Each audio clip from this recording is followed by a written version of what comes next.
شیما چند بار زنگ زدم و نداشتی. خوبی دیگه نه؟ حلش کردی؟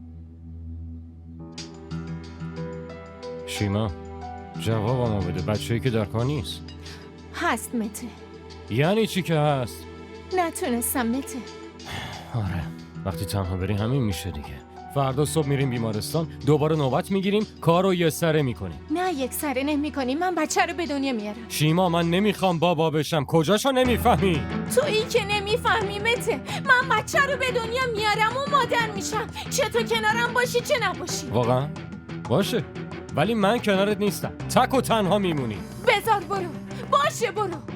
ولی اینو یادت نره خب، من شبیه عزلم نیستم. نمیذارم سالها بعد بیای و زندگی بچه رو نابود کنی. فهمیدی؟ اینو بفهم بعد باشه. برو. Yine de inanmam sonsuz aşka